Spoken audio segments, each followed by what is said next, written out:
Warhammer 40k is a sci-fi universe with massive roots in general fantasy, taking the tropes of all kinds of old Tolkien and modern day shenanigans built into a totalitarian regime of humanity in which everything in the entire world absolutely sucks. Everyone is killing each other over God knows what reason.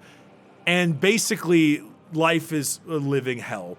Every faction is terrible in some way, and everyone has known since Star Wars, the bad guys have the best drip.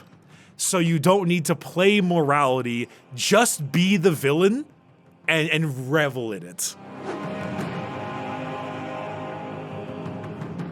Hello everyone, welcome back to Tell Me About, the show where I got questions, so many questions. And this week, our guest is one that's going to answer one that I've had for a while now, because I've been aware of Warhammer for some time.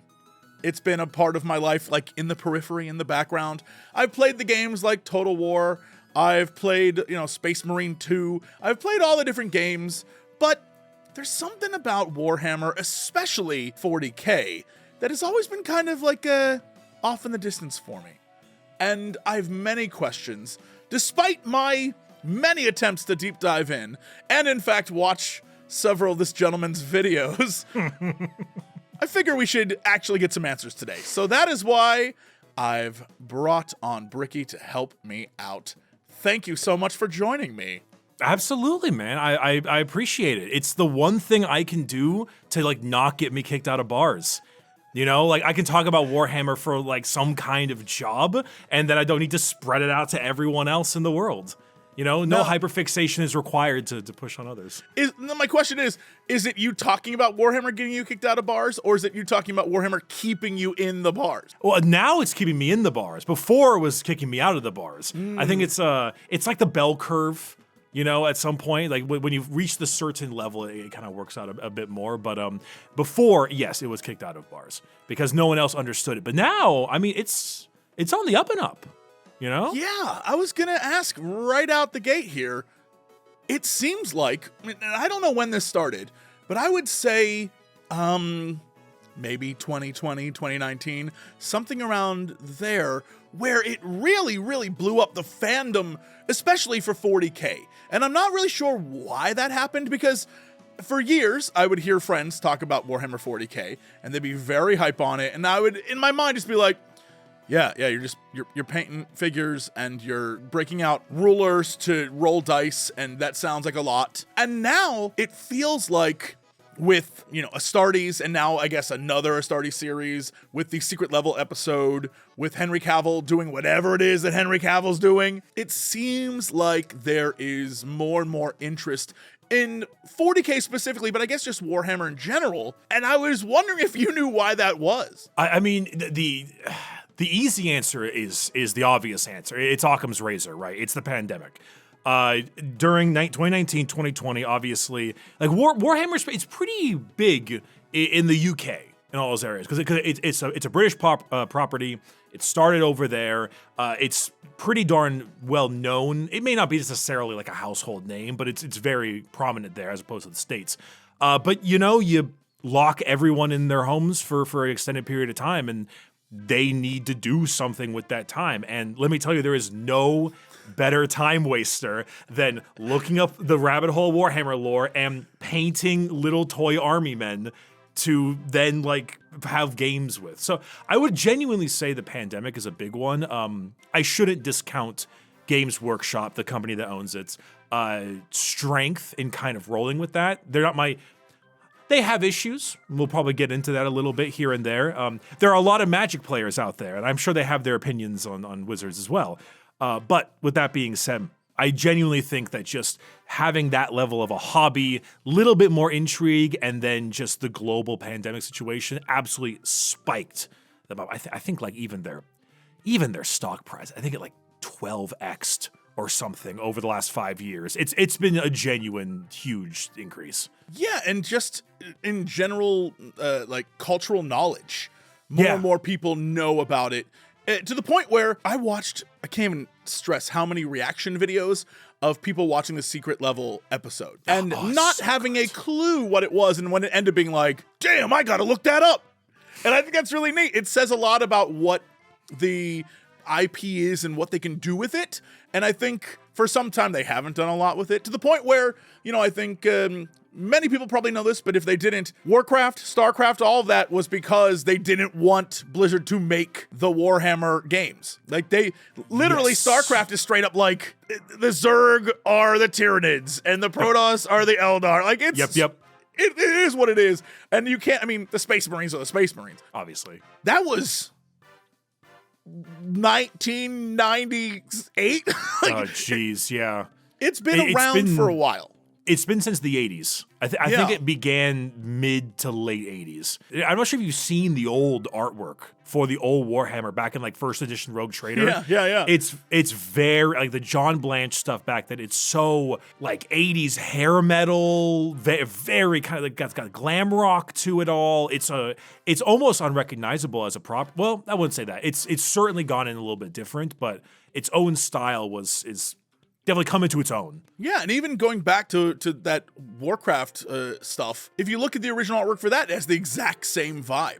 Yes. That sort of like a little metalish, a little, heavy metal style animation look to it. It's pretty neat. But yeah, that was just as an illustration to show like how long of a franchise this is and how long it's been around, and how it, again, seems like only recently the general public was like, yo, what is that? How does that work? And so it's been fascinating to watch. And honestly, I'm here for it. I've been really excited about what they're doing with it, and I'm learning more to the point where, yeah, I have a base knowledge of a lot of what goes on in fantasy Warhammer, mostly because of everyone around me is either playing it or playing a game like Blood Bowl or getting me hooked on something like Total War Warhammer 1, 2, and 3. But when it comes to 40k, it is out there in a place where unless someone's telling me information about it, I don't know a damn thing. I'm like, okay, like I get it. It sucks. Everything's terrible. No one's a good guy. The general Warhammer vibe. Perfect. And it is the year 40,000 and everything is terrible. Right? And that's the tagline. Yeah, pretty much. And that's baseline of where I'm at. Obviously, I know a lot about chaos in general because I'm a huge chaos fan, only because, and this is for all fans of Warhammer who are out there watching right now, it's because of you I love chaos. Because the reaction every time I say, oh yeah, no, I love chaos, people are like, heretic! I'm like, it feels good. I like it. I like the initial immediate reaction because it's very, I don't know if wholesome is the right word, but it feels wholesome.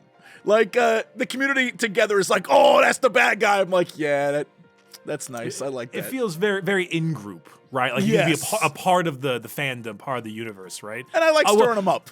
Well, no, naturally. If there's one thing Warhammer fans are easy to, they're easy to stir up, no doubt. Chaos, which god? I mean, come on. I will say on a fun level, I think I would be more Tzeentchian. However, everyone says that I have either a Nurgle or Slanesh vibe, which is fine. I'm all right with either of those. But yeah, I mean, when it comes to, for example, fantasy Warhammer, I'm a very big stan of like, for some reason, I think Archaon's just very fun. He's like, I killed the world. And I'm like, this guy is kind of lame, but I love him because he just seems broken. That's where I'm at in the fantasy world. When it comes to 40k, even though I like chaos as a concept and I love riling up fans, and I like the idea that the fantasy version and the 40k version can be used if you're actually playing the game. I love that there's one of them, I think it's like Bellicor or someone, I have his figure over there. And on the stand that he's standing on, you can swap out either a dead knight or a dead marine, and I think that's cool as hell, because it means that like this guy who's just a demon with a sword, you can use him both in space or in the fantasy version. I think that's fun. And so that's why I kind of like chaos, because I don't have to think too much. I'm like, oh no, that's just we'll use that for whatever. But when it comes to actual 40k, I mean, I actually think all the other races are more interesting. Chaos is kind of boring. Yeah, because chaos I get, and it's the same vibe in both fantasy and in 40k. They're like, yeah, we're here and we're trying to destroy your universe, and y'all are just stupid for existing. And in 40k, though, there are all these other factions, and I want to know more about them, because when I see them, I'm like, oh, that's pretty cool. What's up with the Tyranids? How they work? What do you mean that, like, outside the galaxy there could be more? What's going on with that? There's all these different things, and having seen your many videos and having scoured the internet for more information, there are so many shorts or TikToks that exist that are just like quick bites of Warhammer lore now, which is so funny. I'll be like, that's pretty cool. But I'm curious, could you describe Warhammer 40k in sort of a summarized, this is what we're going to talk about, this is what 40k is, why people might be really interested in it, why it's blown up so much, just like a generalized, this is a, like, we're jumping into this world today, that kind of vibe. Like, what is 40k? What is 40k? Huh?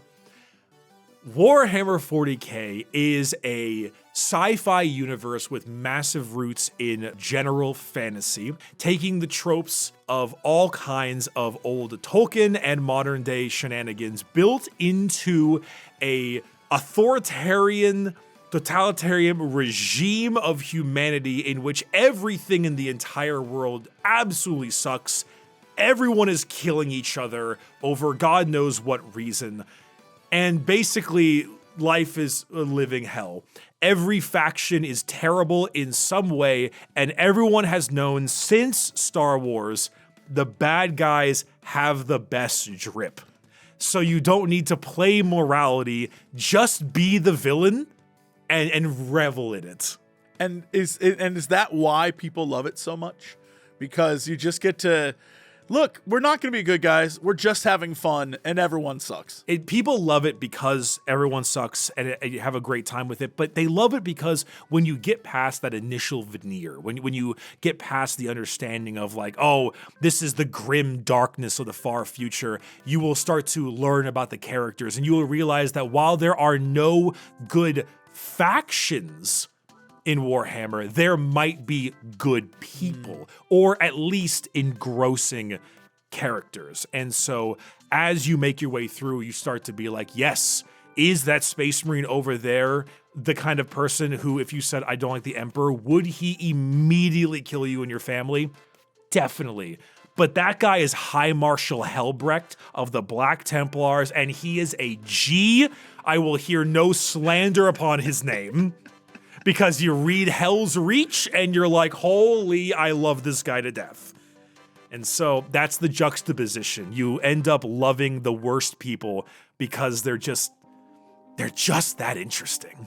I am curious, one, where does one start in the 40k world? How do you jump in?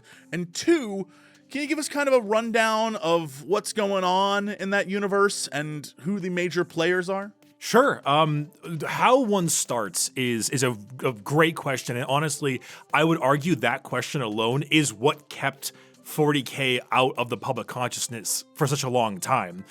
Because for the most people who got into Warhammer played one of the games, Dawn of War, Space Marine 1 way back when, or just saw it proliferating somewhere and then went to the wiki. Genuinely, a very interesting part of Warhammer for a lot of people that I recommend is just go type in Warhammer 40k factions, pick one, and then like, oh, this looks cool, and begin reading. It's like it's a novel worth of lore.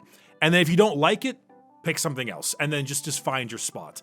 I think that partially because of, like I mentioned before, pandemic era kind of thing, a lot of people got more into Warhammer and they saw that gap. You had the people who were diehard, huge lore fans, and then just the kind of surface level, like, hey, I like big armor man with gun. And then you needed like a drawbridge between that. Sure. I don't mean to like glaze myself, but I think that maybe that one video I made, the every faction one, ended up maybe helping a little bit with that. I was going to say, literally after you were done here, being like, the video you made is a perfect drawbridge. It is easy to understand.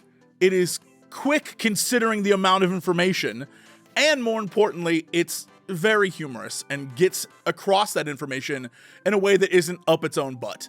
And I think that's why you're seeing so many people reacting to it online as their first sort of 40k content. And that's the bridge. And people are like, oh, I want to check this out. And it could be, maybe they saw some sort of animation, or they saw some news about something coming down the pipeline, like, what's that about? And the first time they look it up, you're right up there. And so it does appear to be the top result, doesn't it? Yeah. It feels a little weird. I'm not gonna lie.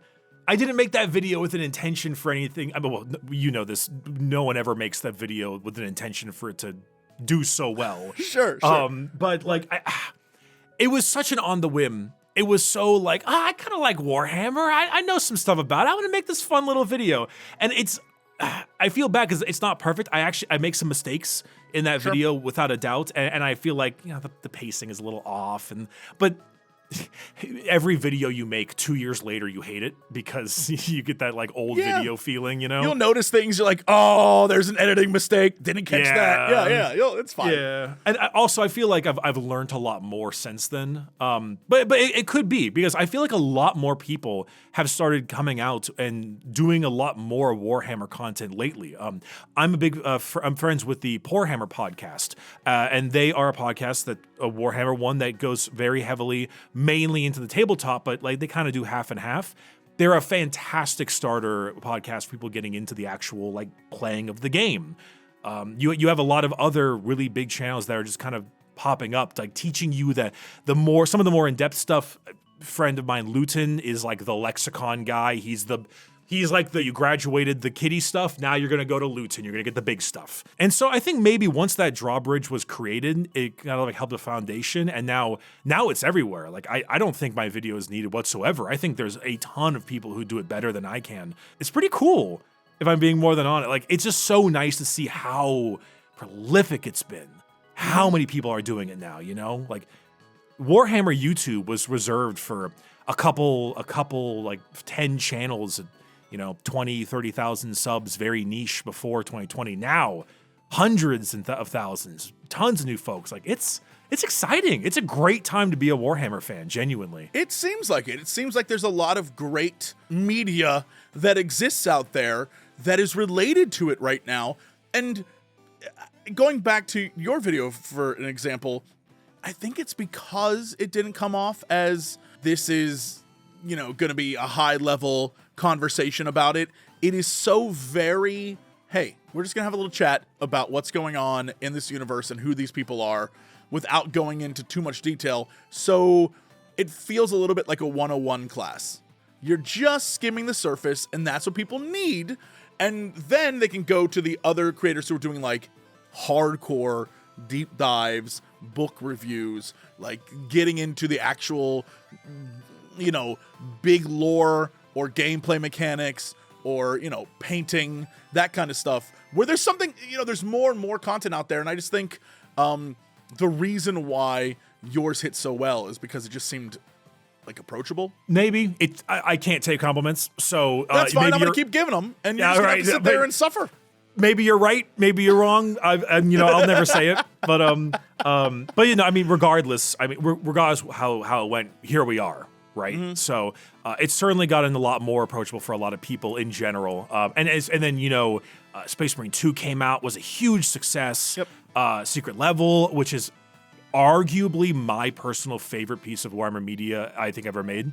It doesn't go up against like full games, for example, but that cutscene is just episode. It just it hit every note I needed it to. But you asked about the big players. In the world, right? Yeah. All right. So, luckily, Games Workshop is not a subtle company in the slightest. You've seen this in fantasy. I mean, sure. Britonia. Holy hell. It is just direct results from the real life stuff. Warhammer 40k is the exact same with just a very different coat of paint. Every faction very much takes from either a typical fantasy trope, a real life type thing, or even a fantasy faction. Tomb Kings, for example. Right. You've got Cetra, the blah, blah, blah, blah, blah, blah, blah. You've got Nagash, all the folks. That group, the kind of like undead Egyptian kind of skeleton type fantasy vibe, that's the Necrons in Warhammer. Necrons are a race of super ancient aliens that bargained for their souls for immortality, were denied it, and then waged war with God. And then made a deal with a devil who then ate their souls and turned them all into mindless automata. So you still have the big pyramids and everything, and all of the actual Necrons are these kind of robots with the decrepit jaws are coming apart. And the leader of the Necron in any kind of dynasty is the Pharaon, not the Pharaoh. We would never do that. It's a Pharaon. Because space and robots. Right. Space. They have canoptic little robot scarabs that go around the little place. It's so evident. But then what they really do with it is that they put that spin. There's always this little twist spin. Do you ever read much Stephen King? Of course, yeah. You ever notice that like Stephen King has some kind of paranormal weirdness, but it's not the point, right? Right. The point is some kind of human condition, and that's kind of like the representation of it. Shining is like domestic abuse. It is coming of age, etc. All the Warhammer factions, there is an undercurrent. The Necrons, for example, they are an entire race of people who have lost their souls. Most to all of the citizenry are just completely mindless, unthinking people. So all that's left that are actually characters are the noble class. But these noble class people, they're robots. They live for tens of thousands of years. The very popular book, Infinite Divine, takes place over 10,000 years. And you don't even notice it. It goes by in a blink because to them, it goes by in a blink. The concept of time is just not related. And then a big issue that comes with that is actually like things like dementia is a big part of it. A lot of times they've been asleep for 60 million years. When they finally wake up, their systems aren't all... You're a Mass Effect guy, right? Sure, yeah. Remember Javik in Mass Effect 3? Yes, yeah. Literally exactly that similar situation. Okay. So he came out fine, but like everyone else comes out screwed up. Sometimes they come out, their memory banks are incorrect, they don't remember things, they glitch, they have problems. You have this entire faction of the high nobles like commanding the ranks of mindless drones while they themselves are degrading mentally. And that's where it gets really interesting that way, right? Yeah, so I think this is, knowing the baseline lore that I do, this is probably like a great way to explain the 40k universe. Because I guess, you could say Warhammer Fantasy, Age of Sigmar, whatever, is a fantasy world where knights and vampires and orcs and dwarves and your usual fantasy trappings all together, and it's just Warhammer. 40k is taking that and shooting it into the future and into space and re-flavoring and recoloring and doing all the different things they're doing to those fantasy factions, but then just in space because space is fun and you get to do cool space stuff. It's kind of the baseline of what they're doing. And I guess since we're going from old history to new, could you weave us through that? So for clarity's sake, for 40k, they really had to say, all right, well, how are we going to establish 40,000 years plus of history for a universe, for a galactic-wide campaign, and we have all these things happening. How do we establish that background and that story of all these characters? And so they went back, real far back in time, and they said, hey, this is where it all begins. How would you describe that? So are you asking for the meta answer or the timeline answer? I'm asking for the timeline answer, because I feel like the meta answer is not nearly as fun. No, it's very much not. I'll give you the meta answer later. Okay. The timeline answer, long story short, 60 million years ago, you had the old ones. They were the fancy ones. I think the lizard men in fantasy were the kind of like, the things of creation, and they just kind of like fucked off, right? Right. But so you had the big old ones, the Necrons way back when. Necrons were just a regular alien race, but they lived in a horribly irradiated part of the world. They all got terrible types of cancer, died, and I think the books gave like an 18-year lifespan. Very bad. They beseeched the old ones, were like, hey, make us live forever. And they said, hell no. What are you talking about? So they got pissed and tried to kill them all, because you'll find that Necrons are quite petulant. They failed. And instead, there was another race of gods called Votann. They were star gods. And they basically said, hey, we'll totally give you guys immortality. That's chill as hell, 100%. I'm doing the very abridged version, obviously. And they said, and then we'll help you fight those guys. And so they did. And in doing so, all the Votann tricked them and then literally ate their souls and grew fat on their essence. Like these were gods that consumed stars. They were this level of powerful. So in doing so, they all, with the new slave army of Necrons, the Votann went and killed all the old ones, and then basically genocide every single one of them. Old ones are gone. If there are any left, we don't know. Sure. So like on a galactic scale, that's what's happening in the Warhammer galaxy. But the potential for a bajillion other things happening in the universe is out there. You know, you have these two godlike factions that could kind of be anywhere. So yeah, there are no old ones in the story right now. Correct. But there's the potential that somewhere out there in the future, like a future lizard race shows up and they can do that because they're allowed to. Totally. There is an assumption that sometimes people believe the Emperor himself may be an old one. That's complete theory. There's nothing really to back it up, but it's a possibility. Sure. Anyway, the old ones dying horribly were like, oh crap, we got to make some things to deal with them. So they made the orcs and then sent them against the Necrons, and they made the Eldar, the elves, and then sent them against the Necrons. Didn't work, unfortunately. And then eventually Necrons revolted against the star gods, against the Votann, won the war. It's called the War in Heaven. Won the war, and then trapped all of the gods into basically Pokeballs. And then use them as weapons now because okay, all right. You can actually run them on the tabletop. It's they are shards. You cannot kill a god, but you can split it into thousands of shards and then capture them. So if you go on the tabletop, you can find Necron, Votann of the Deceiver. So these are, I would imagine, just what I know of, say, for example, the human, the imperial forces of man. The idea that they have giant, walker guys and huge tanks and things. Is this kind of the equivalent for a Necron having a god shard? Is that kind of the same vibe? In a tabletop world, yes. They about cost the same, give or take. It makes sense in terms of points, that is. Right. But in the universe, it's the shard of a god. If we were going lore accurate, Necrons just win.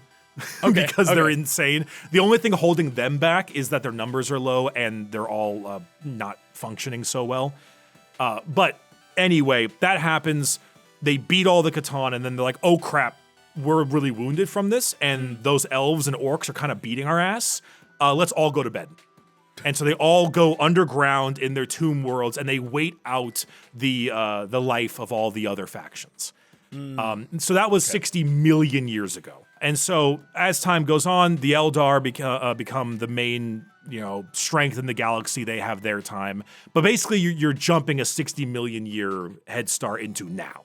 Okay. Because they started waking back up. Now, what was the thought process of creating Eldar and Orc? Because they seem like two completely different, purposes? Or I'm not sure what the thought, because I don't know how they would even get along to begin with if they were part of the same faction, let alone, I guess, and correct me if I'm wrong, I read somewhere that the orcs in 40k used to be, massive. Yes, so the old ones created the Krorks, technically, which were significantly smarter, much stronger than they currently are. We're going back into some pretty deep lore right here, so I apologize if I need to really go in the recesses for this. Oh, good. Yeah. It's not talked about much. We barely even know what the old ones look like. The main thing was that these Necrons are soulless automata and things of that nature, and they don't have a presence in... You know about the warp, right? Sure. So they don't have a presence in the warp because they have no soul. Could you explain that really quickly for people who don't know what the warp is? The warp? Yeah. Sure. So, basically, in Warhammer, hell is real. The afterlife is real. There are two planes of existence. You have your normal plane, the galaxy, And then underneath it, you have a much smaller plane, and that's the plane of the warp. It's the Immaterium, the Empyrean. It's souls and conscious and thoughts and beliefs all stirring. It's the sea of souls, basically. It's the afterlife. It's the everything. Because in this universe, souls are real. It's not like a possible concept. Like there is a soul. And so from there, when you die, your soul tends to go into the warp. And then it's like a current. It basically is like a sea. Literally a sea of the souls of the dead. Think Final Fantasy Livestream, if that's another one of your like vibey things out there. It feels like the live stream. It feels like this idea that is used, you know, in a lot of Final Fantasy games where it's like, there's something out there, man. It's like not part of our world, but it's where when you die, you go there and then everything comes from there. And then some bad guy's like, and I shall drain it as oil and use it to power. You know, like your usual Final Fantasy nonsense. But of course, in this case, it is a place, like you were saying, where all the souls of everyone go to. And at one time was probably just like, literally just a sea of souls. Yeah, I mean, in the sea, like the warp is the open seas. So for the most part, it can be benign and calm, or you get into a part where it's stormy and very bad. Are there things lurking in the sea? Yeah. Like people normally think about the demons of chaos coming from the warp, but there are non-demonic entities in the warp. It is assumed, I'm going to say theorized, because I don't know if it's 100% confirmed, that it was a lot more calm, and then the Necrons killed gods, and then created a million-year war. And it caused so much death and destruction that the big chaos gods in the warp, Khorne, Tzeentch, Nurgle, got really fat off that. And it became a lot, like the sea became turbulent because of that issue. A bit of theory there, not sure if it's 100% true. But that's part of it, because there are the realm of chaos, right? There's the domains of those places. Right, and it isn't that the warp is chaos. It's that chaos just chills there because it's not reality. Like, you know, when you bring up Khorne or Nurgle or Slaanesh or Tzeentch, they don't, like, I don't think we know what they look like. No, you do not have an actual picture. You can guesstimate, but you have no clue. It's because they don't have a form. Right, they're just concepts of of you know, like an emotion, a state of being. I'm not sure what you would describe it, but like each one relates to something. Yeah, like, and also they do exist. Like, it's not just like, oh, all of Khorne is Khorne. Like, no, Khorne is a dude. He's a guy, and he is very angry. But sure, he himself, you have never seen visually.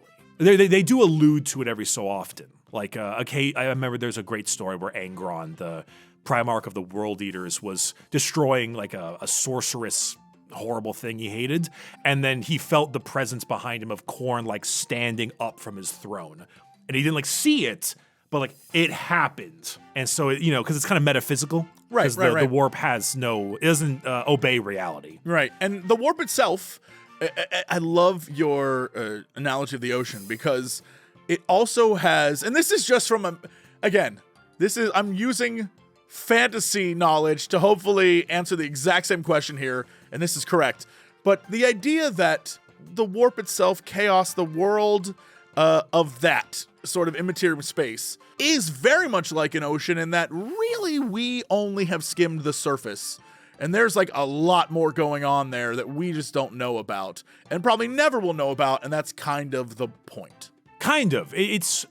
I wouldn't say that we would go into so yes, there are like a ton of things in there that God knows what it could be. But I think it's more so on the idea that it's such a culmination. It's a reflection of the real world in a sense that just doesn't obey reality or time. Okay. And so for the example, I'm sure you've heard this before. Have you ever heard about the orc's power of belief? Yes. So that is both true and a bit of hyperbole. The orcs are all, the old ones, right? They made the two of those factions because they're psychically gifted. Because the Necrons have no souls, they have no connection to the warp to be like psychers or wizards or mages. They don't have those. Even on Necrons on the tabletop, they don't have any psychers because they physically can't.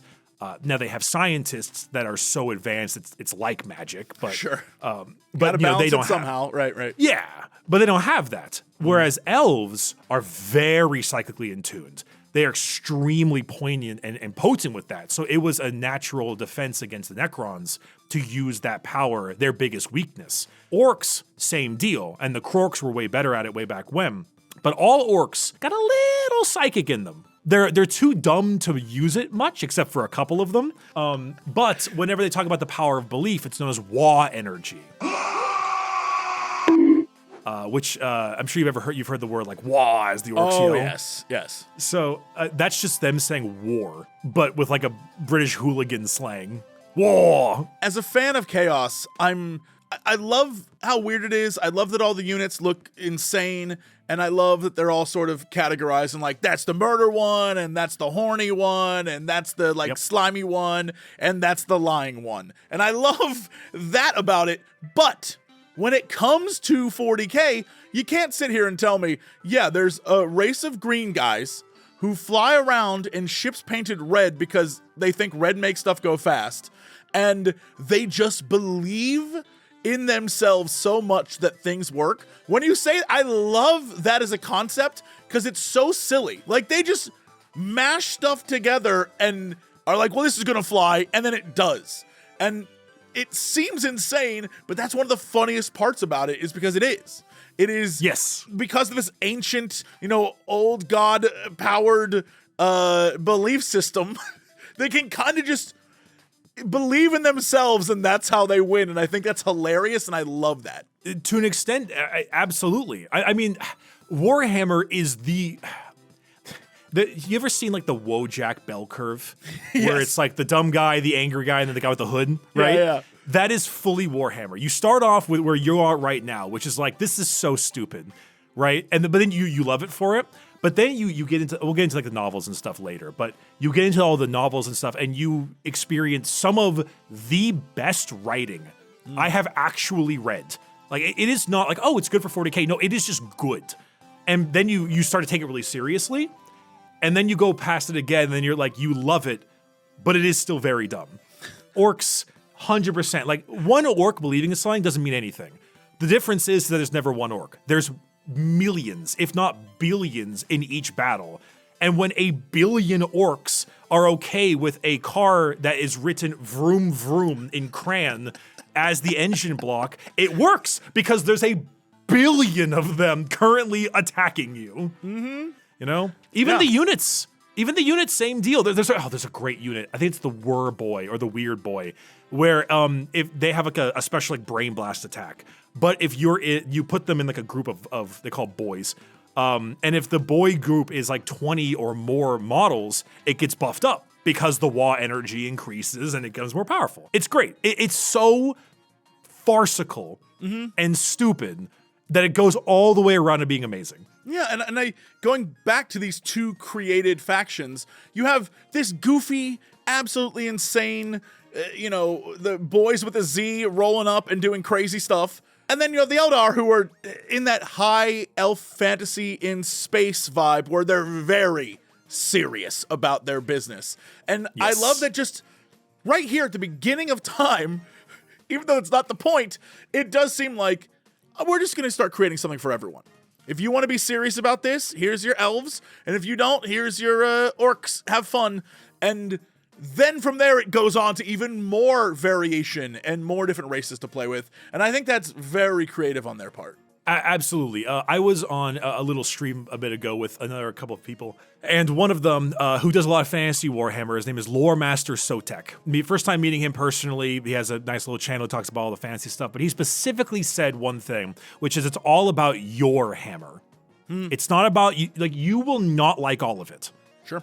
Like, for example, I'm not a big Tau guy. I just don't particularly find them super interesting. They're fine. I'm not a big Gundam guy.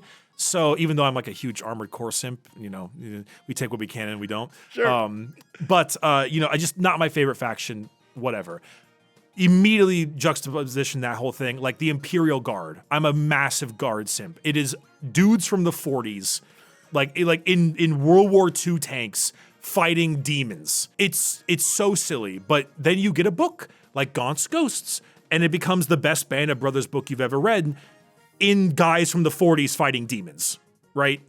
So yeah, it is entirely like use what you like, enjoy what you like, put away the rest. You don't need to enjoy it all. So time goes on, millions of years pass, the elves are doing their thing.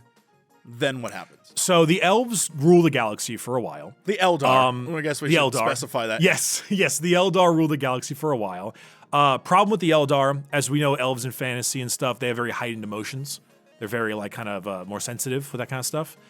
And they're all psychically attuned because they're all the Eldar have a small latent psychic power. So the elves get really into a lot of weird stuff. They live long lives. They suffer not. They have unlimited food, unlimited time. And so they start getting into, weird stuff. Murder, death, for fun. For fun. For fun. Right. Well, like, we're going to have like a new play. But this art, it's like Jin from League of Legends. This beautiful art piece where I murder 10 people on stage because regular performances don't cut it anymore. Sure. Your emotions must be higher. Ooh, we're going to start selling slaves because why not, man? Like the word is hedonism. They get super crazy in the hedonism and it starts to become a problem. They start realizing things are getting bad, issues are arising. Some of the elves, they bail. They're like, I can see what's happening. I can see the writing on the wall. We're going to go leave. Those are the craft world Eldar, the ones that are like the more typical high elves. And then eventually it comes to a boiling point, and then Slaanesh just is birthed into the world and is like, oh, this is all my stuff. Hedonism, perfection, crazed, horrible torture. I love it. And Slaanesh came in, killed like 99% of the Eldar population, just like that. Just gone. And then completely ruined, nearly put their race to extinction. And so now every Eldar is basically doomed to die and be tortured by Slaanesh for all eternity, should they die. And so the craft world ones, because of that, you mentioned they're so serious, right? They practice, it's Bushido. It's just Bushido, if I'm being honest. But they practice the paths of the Eldar. The path of the warrior, the path of the seer, the path of the writer. And then that's like how the way to keep their emotions in check, to not fall down the debaucherous path. And then there are, I guess, Dark Eldar? The Drukhari. Yeah. Yes. So the Eldar have this thing called the Webway. It's not the warp, but it's not real space. It's like this kind of sneaky way they go in between. They have like a port city. It's called Kamara over there. And they were people who really liked all the horrible stuff they were doing. And so when Slaanesh arrived, they were kind of not in reality. So she kind of only has like a little pinky on them. She doesn't have like a grasp on their soul. She's just a little there. And because of that, the Drukhari are, they're a little bit more spooked about that. Because the craft world Eldar, the high elves, they have a little thing called a soul stone. They keep it on their person all the time. So if they die, their soul goes in the stone first instead of to Slaanesh. And cool. So if you ever see images of Eldar, you'll see they have like a lot of jewels all on them. That's the stones of like their ancestors and stuff. Oh, neat. Cool. It's a pretty cool looking like kind of visual. The Drukhari instead have found out that if they do Slaaneshi things, she kind of backs off. So the Drukhari are, their motif is pirate. They have their big port city. They go out and I'm sorry for the content warning. They take a whole bunch of slaves and they torture them forever because they think it's super fun. They love it. And it keeps Slaanesh away from their bodies. Okay. They are probably the most evil faction in 40k. No one's great. They are the worst. So then that has collapsed as a society. Everything's terrible there. What happens next? So kind of side by side to this, when Slaanesh is being birthed, humanity is out doing their thing. So humanity, 21st century, it all happens how we know it happens. We're living in our world right now. This episode of YouTube is canon in the 40k universe in a sense. Happen to be here. Yeah. It's just, the world exists. Eventually, humanity gets really, really good at like everything. This is known as the golden age of technology. This is your classic high-end sci-fi. the highest possible stuff, like want for naught, just like one of the things, so there was a Golden Age technology ship, and it was found, and I think it fought the Eldar or something, and it fired a weapon at the Eldar that took their ship and teleported it back 4 seconds in time to then overlay it on itself and blow it up. That's amazing. That's so cool. We're at like Necron levels of technology. We are so advanced. Okay. Going on with this, we also made a ton of AI because every sci-fi world needs an AI that'll uprising. work out fine. It's cool. Yeah. So eventually, we're like the greatest we could possibly be. We were sending out colony ships all over the place. We're giving them the a fabricator unit that lets them. You remember Subnautica, where you take 2 rocks and a stick and you make like a. Everyone has one of those. It's amazing. Eldar get doing their thing, and because they're like boiling up this weird Slaanesh stuff, life just gets really bad for everyone else. There's a thing called a warp storm, which is, a storm on the seas, basically. It causes a lot of problems because for humanity, the only way to do interstellar travel is to go into the warp and then come out of the warp. From there, the Eldar's hedonism ruined the warp so badly, it was nearly impossible. So you combine with a massive AI uprising that was like galaxy-wide for the humans. You combine that with basically making it so that interstellar travel was just turned off. Just gone. You had everyone was reliant on everything. It's gone. So all of humanity, and then combine that with like some of the human psychers were kind of popping up on planets, which they don't really know how to use that yet. So demons are like, oh, hell yeah, this is mine. And then just like a burst from their brain and start murdering people. All of that at once happened at one time, and that was known as the Age of Strife. They actually refer to that age technology as the Dark Age of technology, because it was when... Yeah, like in the timeline, when would this have been? So I know you were talking about like, the Necron are millions and millions of years ago, and then you have the Eldar come up and it's their time, and alongside that, but probably not exactly, is humanity.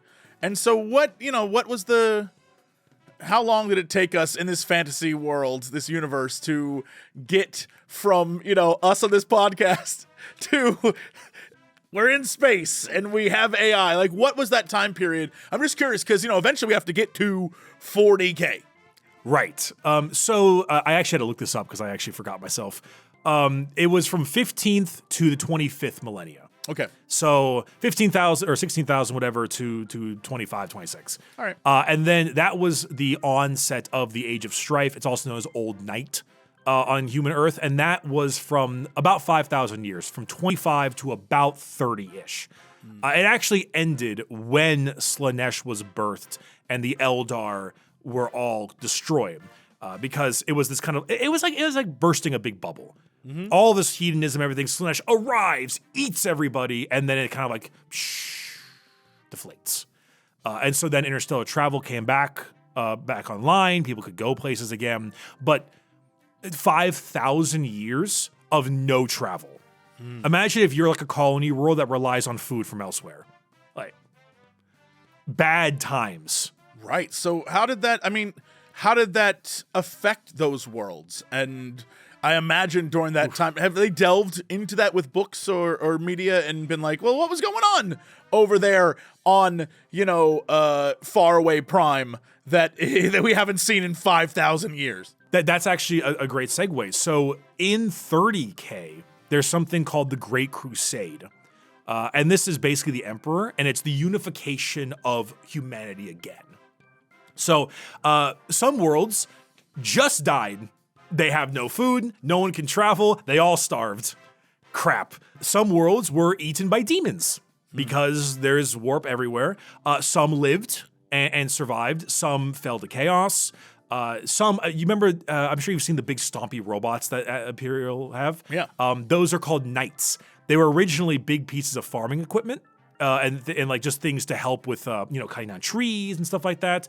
But eventually, those that were able to pilot those knight robots in, over the course of 5,000 years of culture and history were the only defense those planets had. So knights are actually knights. They became a knight world. It's a chivalric code.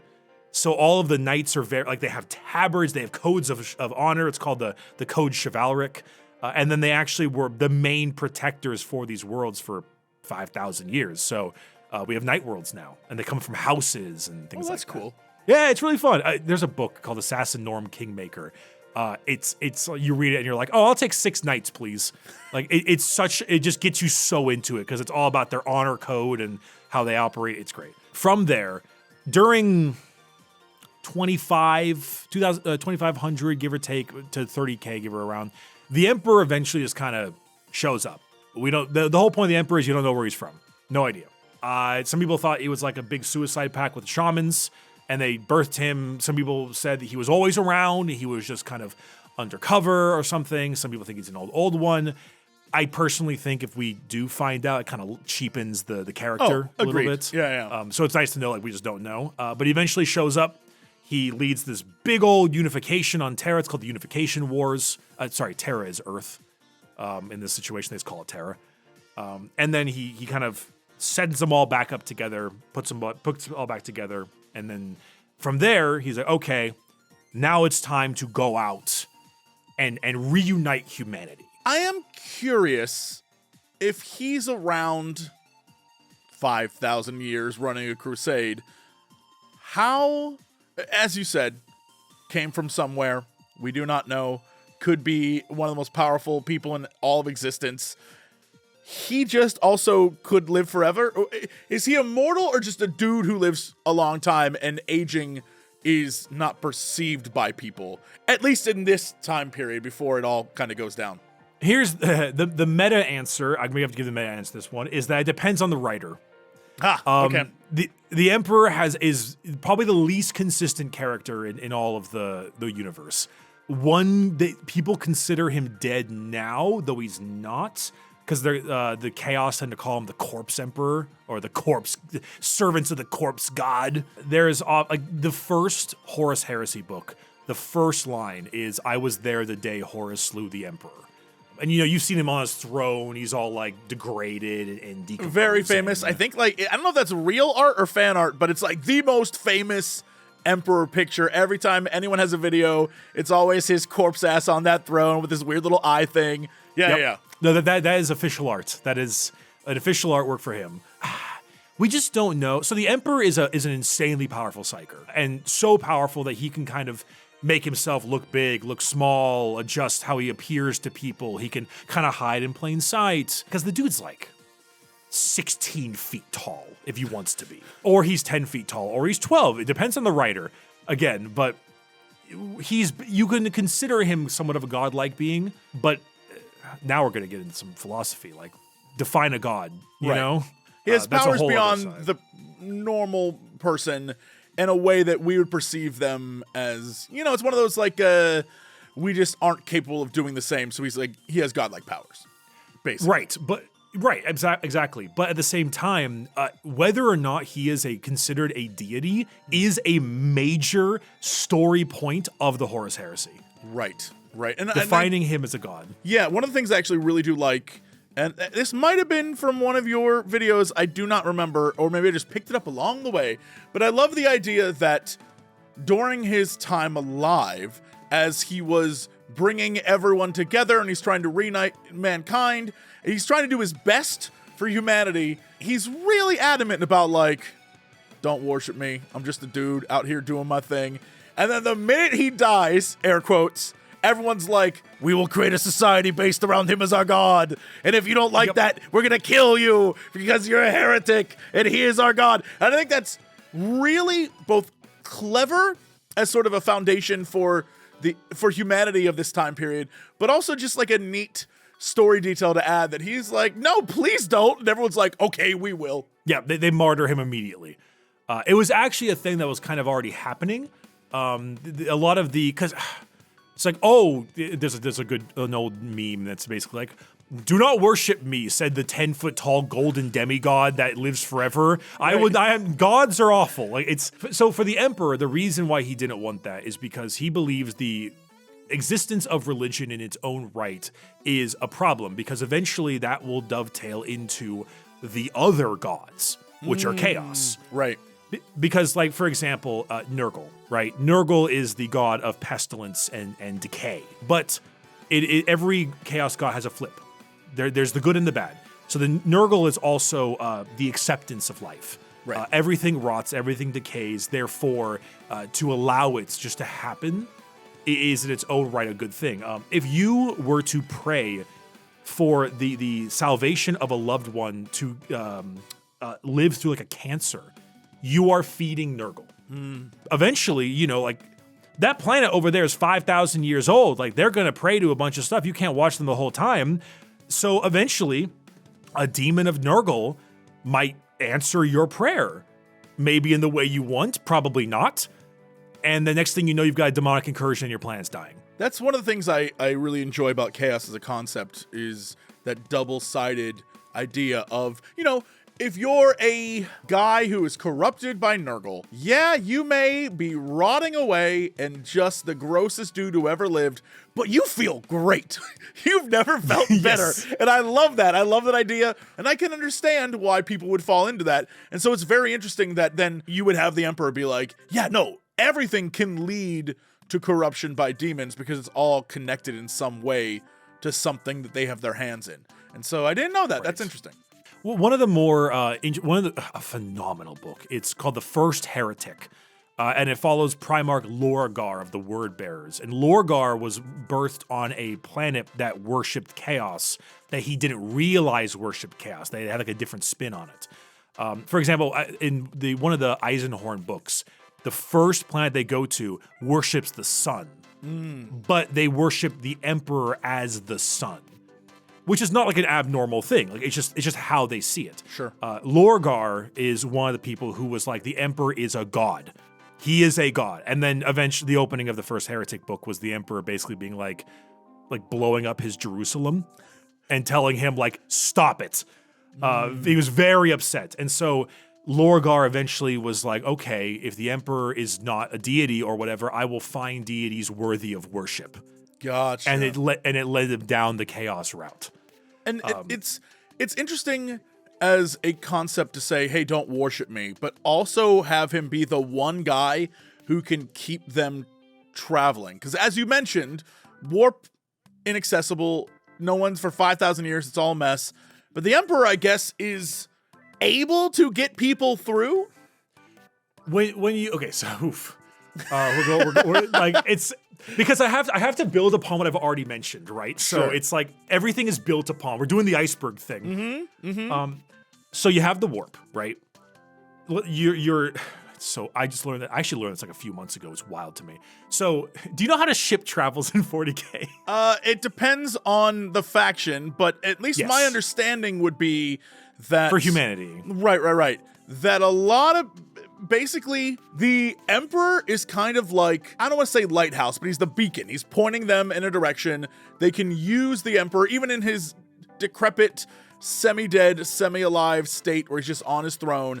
His psyker powers, his ability to connect to the warp is so powerful that they use it as a compass, basically, to get around in there and pop out where they need to pop out, which is why he's so important to them, and losing him would be bad. And then when they're actually doing it, it basically, as far as I'm aware, involves a lot of people dying to get it done. Okay, this is great. You're about to learn some lovely stuff. I'm here for it. Okay, so the warp is the Sea of Souls, right? You need to view it as more like a sea than you would expect. Okay. You are not, when you travel in the Sea of Souls, you are traveling on a current of souls. So this whole universe exists in the Milky Way. This is our Milky Way. If you fly out of the Milky Way galaxy, you are farther away from the warp. And therefore, there's no emotion, there's no death, there's no souls, there's no nothing. So the seas are still. So if you try to go into the warp from outside the galaxy, you are floating. Interesting. You go too high, floating, right? Like, so you need to be in there to ride the seas. The Emperor, currently on the throne, acts as, you're correct, like a North Star. In order to get into the warp, every single ship needs a navigator. And a navigator is a psyker that has this big third eye on their head. And so they close their eyes, they open their third eye, and it is a direct connection to the warp. If you look into it, you die immediately. Oh, okay. It's instant death, just gone.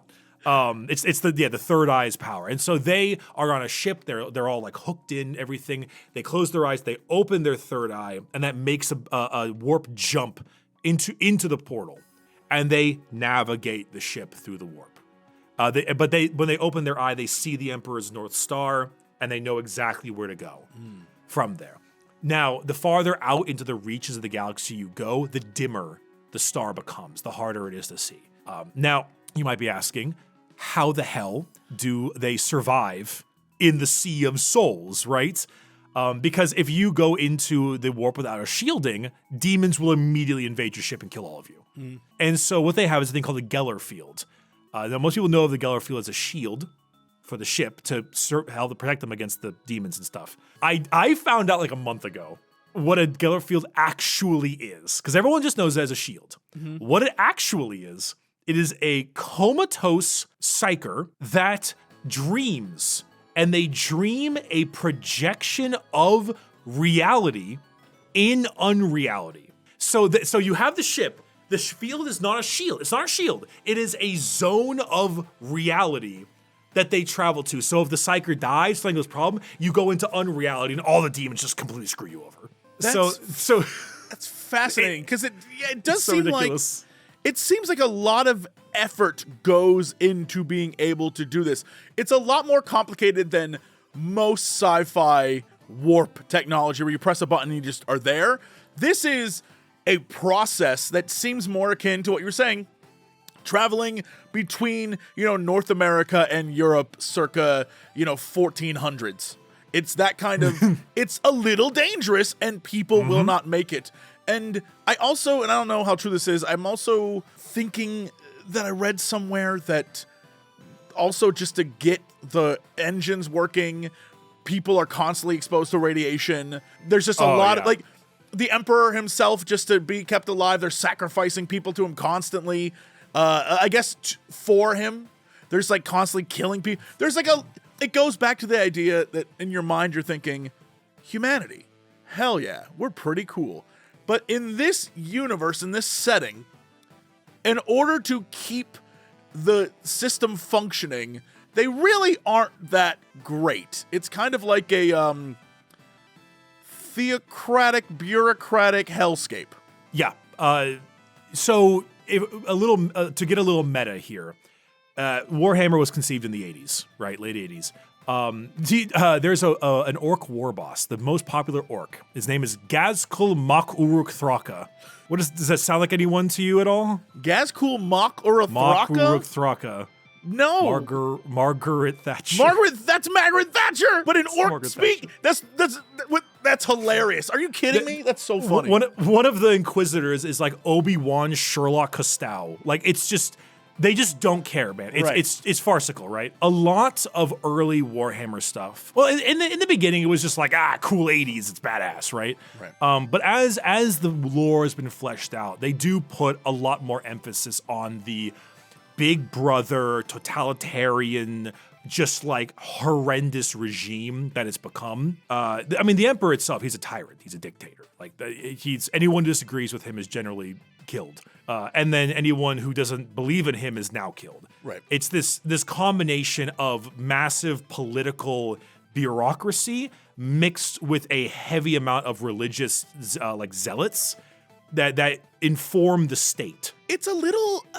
It's weird to say this, but it's like a little Dooney, considering that's pop culture right now. It's very Dooney. It's very Dooney. Where technology is a big no-no, and the tech they do have is all very old, and they don't know how to use it. And I think it's very interesting that humanity has this sort of like, oh man, AI and robots and all that stuff, they're the worst.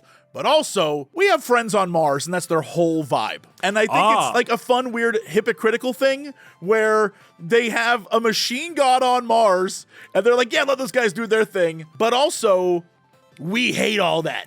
And we're going to tell everyone we hate it, but like, let them do their thing, though, because we may need them. And I love that they layer humanity in a way that it isn't just like, we're the good guys, and we're here to save the day. I think it's fun. No, there is nothing more anti-human than the humans. in this universe. So on your point, yes, the Emperor has sacrificed 1,000 psychers a day to keep him alive. Because they found out that you can kind of suck the life energy out of a psyker by another psyker to sustain themselves. So he is kept alive on his throne by doing that. They go into it in one of the books. It is a monstrous process. It is horrendous. They trap you in a coffin. They just kind of like suck your life away. It's very claustrophobic. It's pretty awful. As for everything else, yeah, like a Warhammer ship is like 50,000 people on that ship, and every deck becomes worse.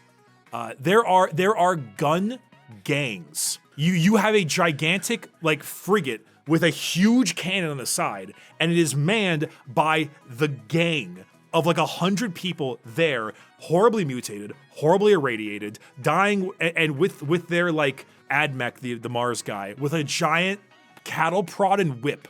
Just like load the gun, and that in a giant battle, you have hundreds of people loading cannons the size of small trains into the ship, while like the main officer is shouting through, like grabs the thing up top and like yells into the big horn, and it's everything old and new. It's this weird combination, but yes, it is that kind of level of regime where that kind of no one has any civil liberties. There's no freedoms, you serve the state. And then especially with like the Admech, you don't serve the state, you're servitorized and turned into, a walking slave, honestly. Yeah, there's a lot of really, I mean, I guess I was about to say it's pretty grim, but I guess that's the point. It is grim, dark fantasy. That's the vibe. In the grim darkness of the far future. Yeah. It's interesting that humanity, when you see a lot of their art or their different characters that they have, or any sort of figures, it isn't just like, oh, that's a cool guy in a suit of armor. There's a weird baby robot with wings. Or a head. Cherubs. Yeah, like a flying head thing. It is utterly bizarre and terrifying, yet somehow incredibly, I don't want to say human, but yeah, human. It is fascinating to watch what the Imperium has come up with in order to sort of continue themselves. And it almost feels like, much like the Emperor, it's kind of a corpse of humanity. Yes, so a huge moral point of a lot of Warhammer is the degradation of society. If we're getting like really meta into it. The Necrons were at the peak of their world, and 60 million years later, they're just now waking up decrepit and problematic. The Eldar are a shell of their society due to their hedonism. The Orcs have kind of beat themselves up so much that their mental state has degraded, because Orcs get smarter the more they fight, but they only had each other to fight. Then you have, goodness gracious, the Imperium, of course, was the Golden Age technology, and then they crumbled themselves. Like every faction is a shell of their former self. You mentioned the guys on Mars, Admech. Interesting story on that one. Emperor took over the world in the Unification Wars, fixed it. All the people on Mars during the horrifying Age of Strife, they nuclear bombed their planet into dust. And so they were all forced to like live underground and stuff. And so people who knew how to operate life support systems were the most important people by far, because they didn't know how to do it, because no one knew how to operate these things. So they became revered. They became the first ever tech priests. And from there, that became a whole new society where, to add to the Admech, you cannot invent new technology, because to invent new technology would be blaspheming against the god of machines. All technology has already been made. So instead, Admech seek those ships from the Dark Age technology to rekindle knowledge instead. So invention is its own issue. You can't have that. They need to find the old stuff, but therefore everything works weird, right? Yeah. And so humanity, not doing too great. But what else? Yeah. I mean, who else is out there at this point? So, yeah, obviously humanity right now, they have a million worlds. It's often said they have 1 million planets, colonized planets. They are a horde army when you run them on the tabletop, humans. And so they're out and about causing all their issues. As far as everyone else, you do have chaos. Though I do feel like we should at least mention the Space Marines a little bit before we Oh, before we yeah, move of on. course. From my understanding of Space Marines Sure. in general, and this is based literally on just playing games and media, they were at some point a really cool normal dude that was then taken, probably as a child, and then broken down, beat up, and reformed into a superhuman soldier with a, oh boy, gene seed? Question mark? All right. From the Emperor. So at the top we have the Emperor. And the Emperor's like, yo, in order to go reestablish the Empire and go out and fight all my wars, I need some sons. And these sons are straight up just going to be clones of me. And each one is going to have a fun little meta thing with them. Like, these guys are kind of vampire-y, and these guys like fire, and these guys, right? Just so it's fun to play on Sure. tabletop. And Absolutely. and so each one So was far, a little, so good. Each one's a little different, and then they all go out and do their thing. And interesting, just like kind of the Roman legions, some of them just straight up vanish, and we do not know where they're at, and that's kind of fun. And then at some point, one of them, I assume Horus from Horus, I assume that's why it's called that, is corrupted by the Chaos Gods, and is like, yo, what if you go be the Emperor? And he's like, that's a cool idea. And so war is waged on Earth, and I believe Horus is murdered or killed by the Emperor, but he gets like a yeah on the Emperor, and he's like, man, I really screwed the pooch on this one. And it's just been a mess ever since. You're pretty darn close. The Emperor forged, he crafted all of his sons, the Primarchs is what they're called. And then eventually Chaos, it's assumed he struck a deal with Chaos, the Emperor, to make the sons, and then he backed out on the deal. That's kind of a weird part in the lore. It's a little weirdo. There's a lot of parts in the lore that are like, but then eventually Chaos was like, well, like, screw you, man. And then he grabbed all of his sons and threw them out into the galaxy. So part of the Great Crusade was not just unifying the world. Getting them back. It was getting them back. Okay. And so, yes, each of the legions have the gene seed of their Primarch, which tends to not necessarily make them like completely the same, but it tends to kind of get closer. For example, if you were like, I don't know, like Jagatai Khan is the Primarch of the White Scars. Very, very heavy on the Mongolian vibe, those ones. If you were like to have the gene seed of it, you'd probably be a lot more interested in riding bikes and doing things like that. But it won't turn your body to look like him. You'll maybe a little bit more like him, but you're not gonna like completely change your like race and build and things like that. Like they're all a little different. I mean, even you saw like in Space Marine 2, your squad mates, Rabute Gilliman Ultramarines is their Primarch, but you all look a little different, right? Sure. You all have your own ethnicity and things like that. But the build of them, the reason why they're so buff, that's just breaking. That's like genetics, drugs, and genetics, and like, okay. It is you being taken generally as a child, indoctrinated, broken. I think 1% survive. It's a very low number. That is part of it. But unfortunately, due to the worlds they end up on, that tends to be what kind of screws with a few of them. Right. So a great example for one would be the Lion. The Lion is the First Legion, the Dark Angels, and he's kind of a blonde Knights of the Round Table kind of guy. His world was on Caliban, and Caliban had like warp monsters in its weird shifting forests. He is an interesting character because he was always seen as the noble Knights of the Round Table. If you ever see the Dark Angel minis, they always have hoods and like they're called like Ezekiel and things like that. But he himself survived like Tarzan in the middle of the world, but like it turned him into a ruthless murderer. And so he plays up the noble knight, but in reality, he's like the Emperor's back alley executioner. He's like, I want you to kill that whole planet and I want no one to know about it.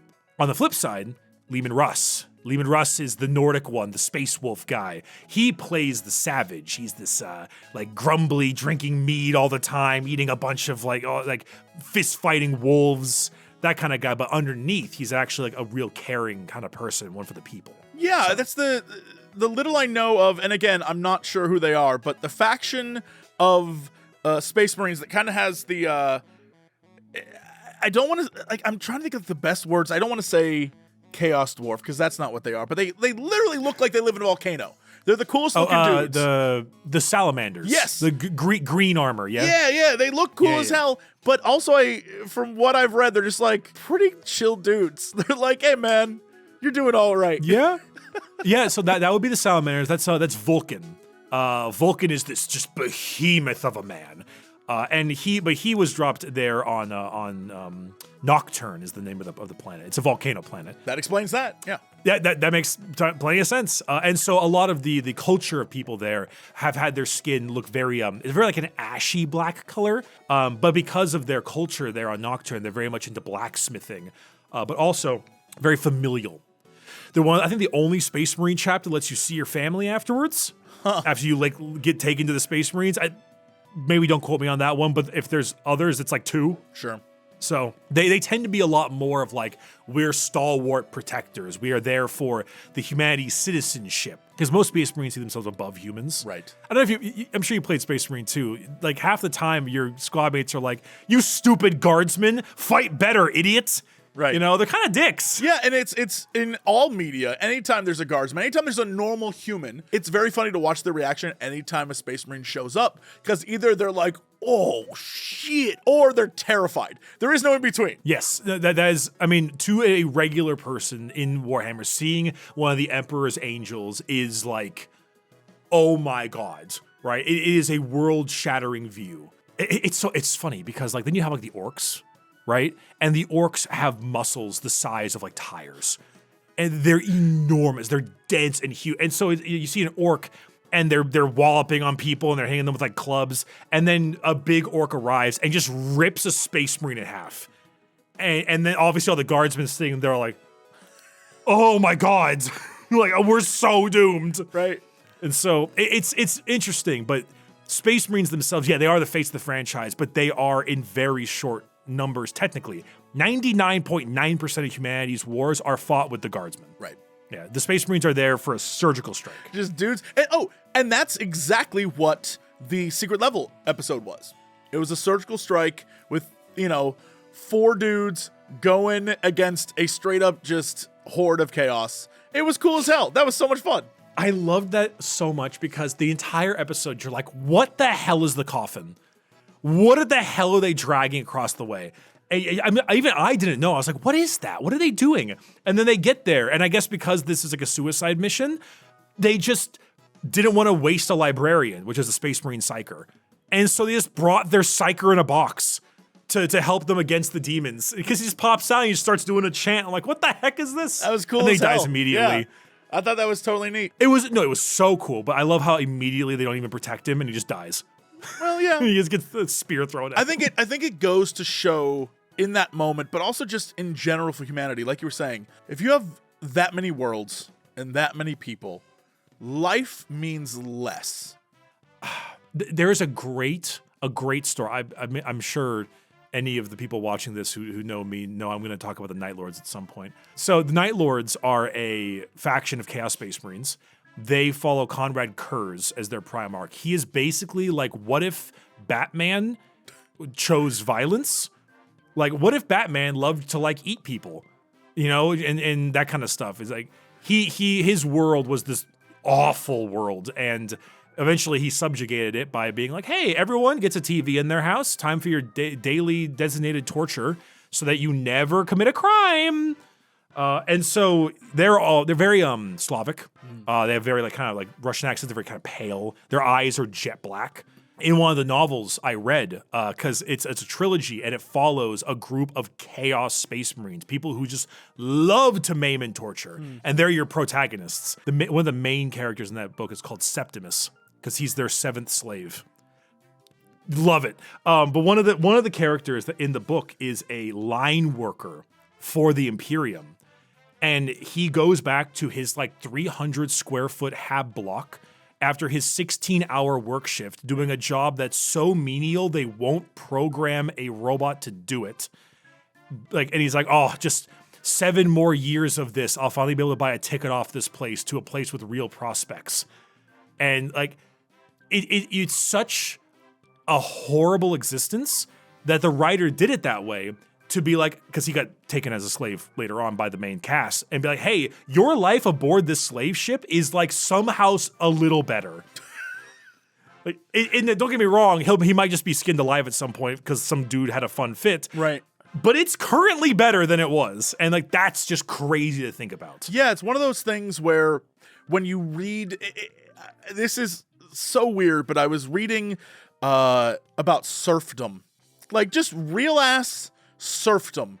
And one of the things I saw is that serfs got more days off than the modern worker.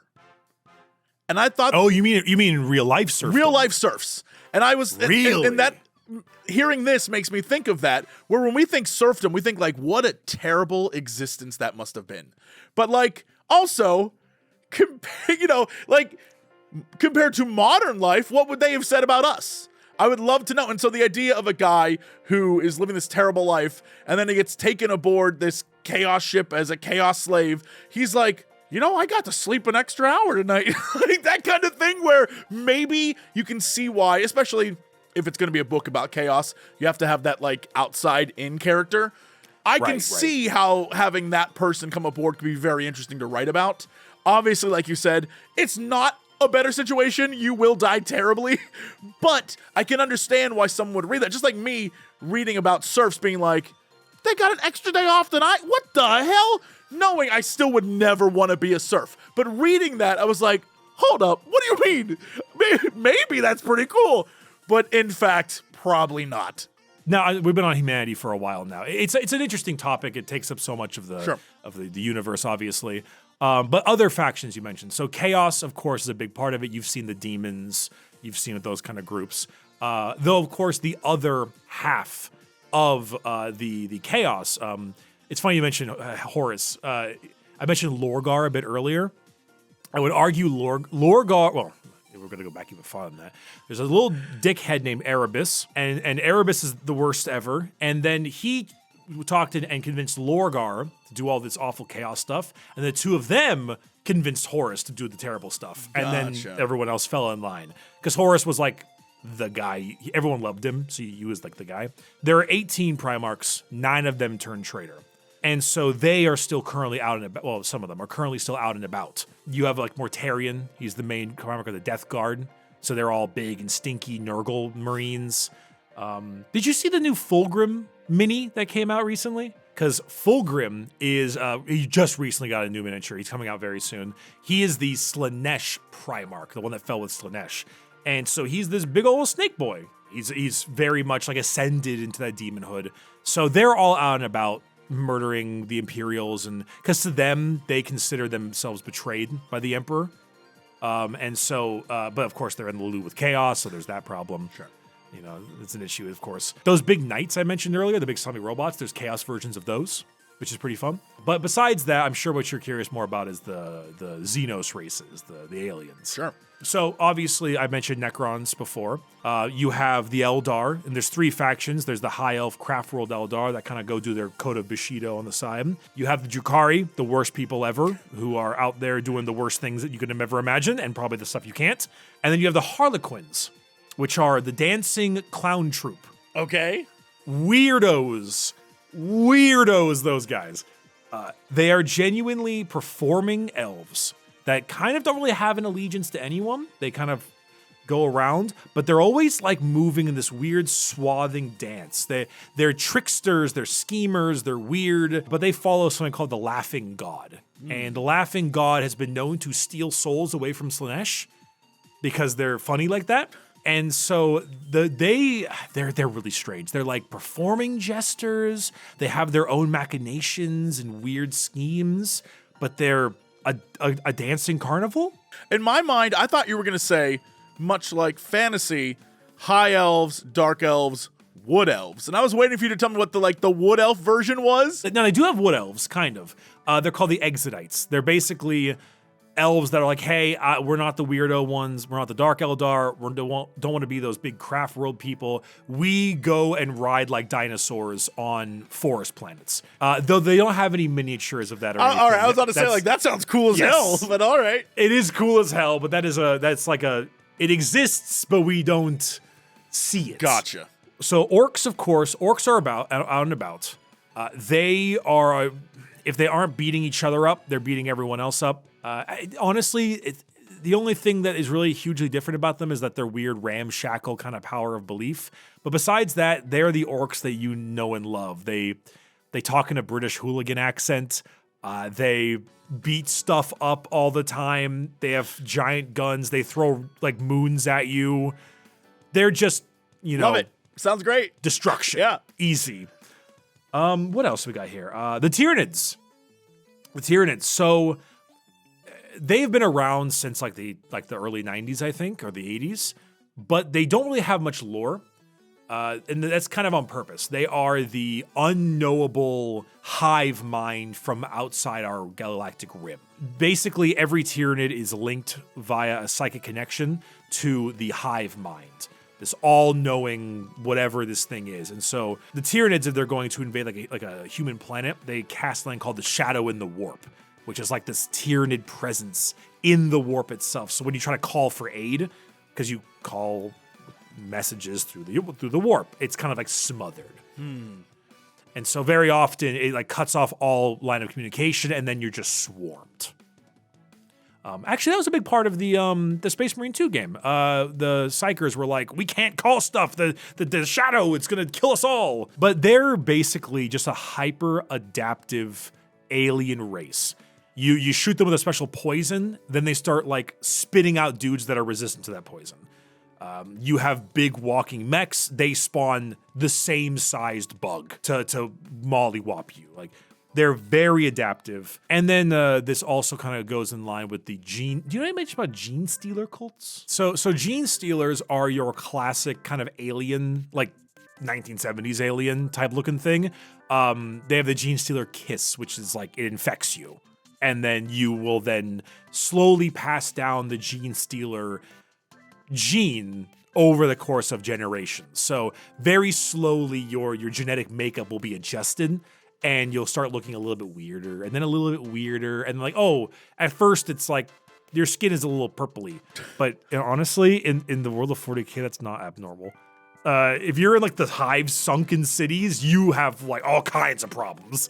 And then you may have like a third arm, and then etc. And then you start looking closer to an alien. Gene Stealer cults are relatively recent as an army, but their vibe has been somewhat more formed lately. So for some funny meta context, Necrons used to literally just be Terminator ripoffs. Their special ability was that they would reknit themselves and come back alive, which is still their thing right now. But their ability was called "Will Be Back." Cute. Perfect. Yeah. Amazing. They were unthinking robots, very Terminator-esque. But then they started being like, okay, let's lean harder into the Egyptian side. Let's kind of flesh it out, right? For Gene Stealer cults, I'll send you this image of their 9th edition Codex art. They are the masses uprising against the oppressors. And so they are literally, it is literally it's the miners, it's the workers, it's the sump dregs. And they're all psychically linked together, and they don't even sometimes even really know it. But then very lightly, the like threads are plucked and the strings are woven, and then it's something they call Ascension Day, which is when the Tyranids are about to invade.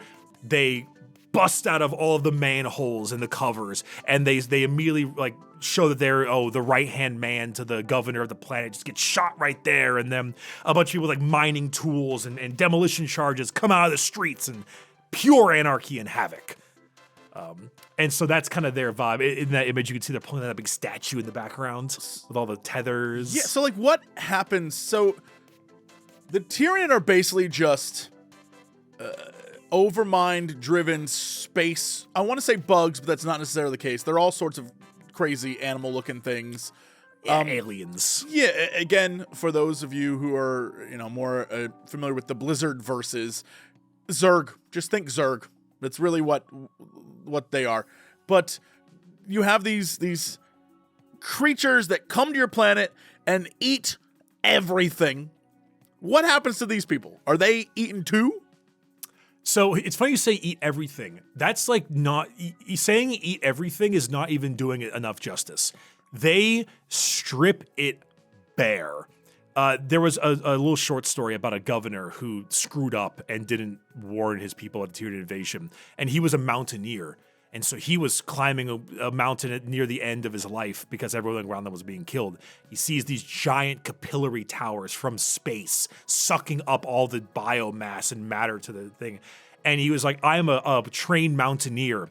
The air should not be this thin up here. They will not even leave our air. Like it leaves a dead rock when they leave. Do we know why it's just all repurposed to make more of them? Is that it? Yep, every single piece of biomass is melted down and turned into more bugs. It becomes a big problem because every time they win, they become stronger. Sure. In the terms of writing in books, they tend to never win because they can't, because, But in the writing in the books, there's interesting bits that I keep seeing where it's like, well, we beat them here, but then they showed up in this other part of the galaxy. And I think that's pretty creative, but I also don't know what that means. When, like, you beat them and then they just appear in a different part of the galaxy. What is that about? Okay, so I'm sorry that I have to keep using visual representations. I'll take visual here. representations any day. I love them. Do you know Pat stares at? Sure, yeah. I was talking. Me and him and his wife were all playing Space Marine, and I think she has a bit of a fear of like the endless vastness of space. Okay, right, and like that kind of like megalophobia. This is that fear personified. The other image I sent, you may notice, hive fleets from various Tyranids are arriving in our galaxy from multiple locations, which brings the question of, okay, so it's not just a fleet; it is multiple. Like, are we we could be surrounded, right? Okay. Genuinely surrounded. So a little bit of like a dead universe problem, or one of those ideas of like a dark forest. Like, why don't we find aliens? It relates to us in real life, where it's like, why don't we see aliens all over the place? If the universe is X number billion years old, and maybe, at least in this scenario, it's because the Tyranids murdered everyone that exists outside of our galaxy. Maybe. It's the possibility that they ate another galaxy and they finally arrived here. Sure. The worst idea is they're fleeing whatever was out there, kind of like a Humanity and Protheans kind of Halo thing, right? There's that possibility as well. Any attempt to gleam into the Tyranid hive mind is nigh impossible. A couple people have done it, but they didn't really learn much besides it hates you. So, so it is just unknowable. Why is it here? What is it doing? No idea. But there are so many. Interesting. That how do you even begin to fight this? Right. Right. And they have a little Borgy vibe to them where they just assimilate parts of you or defenses very, very quickly. Yep. And so so to go back to the Gene Stealer cults, when those Gene Stealers are shot out into the galaxy at super fast speeds and they seed that type of thing, once the Tyranids get close enough, that's when they call them the Star Children. That's when they do their uprising. The funny thing about Gene Stealer cults is that their reasons for uprising are not like they're based in real reasons. Like, you're uprising against the Imperium of Man. They're terrible. Right. They're absolutely awful. There's a great book called Day of Ascension, and that book is from the perspective of Gene Stealer cults. And it's a bunch of the Admech walking around basically doing Kristallnacht. They're walking in lockstep, goodness. Breaking into homes and tearing people from there and then like servitorizing them. And so at this point, they're like, screw it, man. I'll revolt. I'm not even part of the alien race. I'll revolt anyway. So for them, though, once they do their revolution and they destabilize the entire world at that point, because it's known as a plan generations in the making. Right. By doing so, the Tyranids arrive, easy pickings. And then all of them are lined up and put in the giant biomass acid soup and dissolved and made into more Tyranids. Now, are they thrilled about that, or are they like, wait a minute, this isn't what I signed up for? So I don't, as far as I remember, I don't remember if this is actually still canon or not because they change canon sometimes. Sure. They have a few like retcons and stuff. Their psychic link is removed before they fall into the soup. And so the last like 5 seconds of their life is, oh my God, what have I done? And then they are dissolved into acid.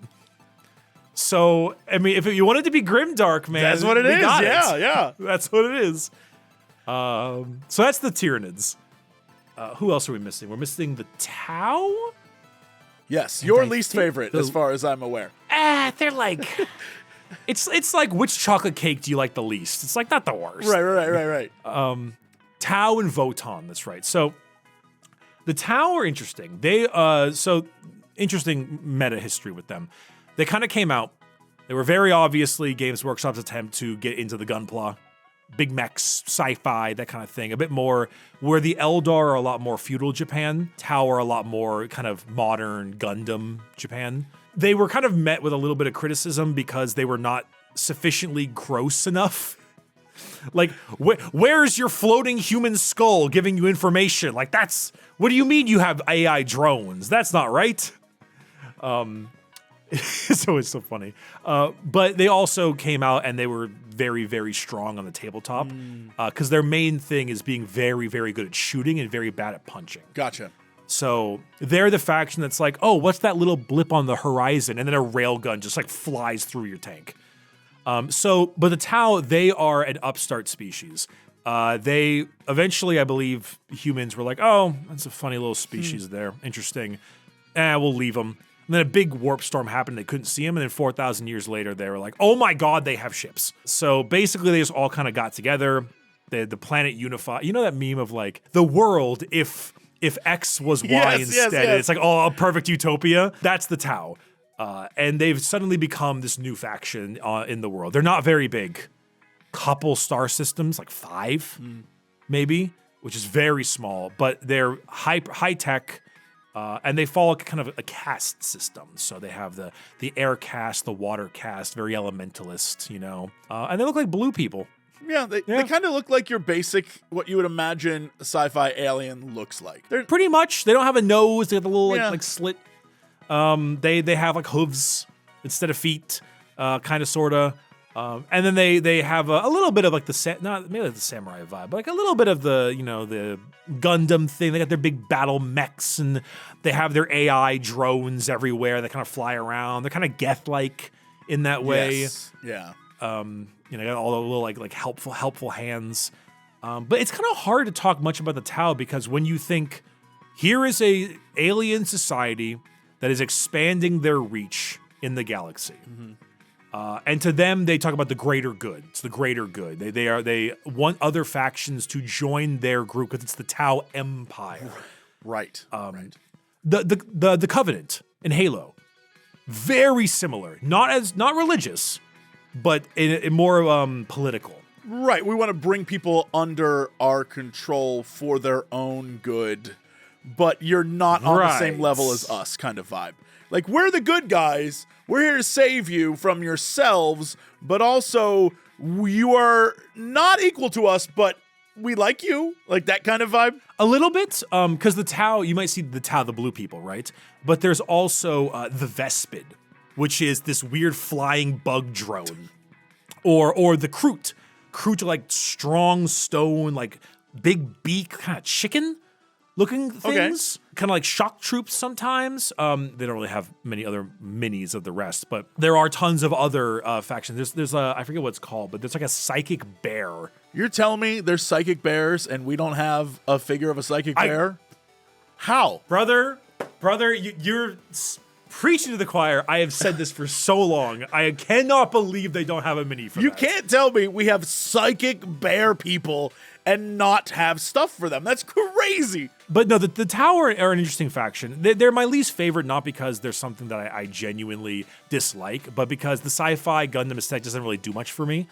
There are a lot of people who they love their Tau, and some of the suits look great. Oh, they look fantastic. But even with that, it depends on like what part of them you like. Sure.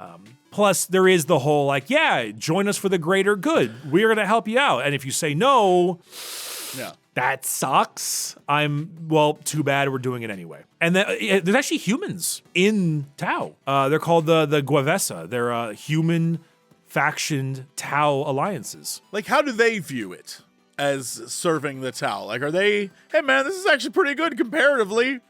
One of the greatest positions you could possibly be as a human in Warhammer is to be extremely rich and be like one of the nobles. Right.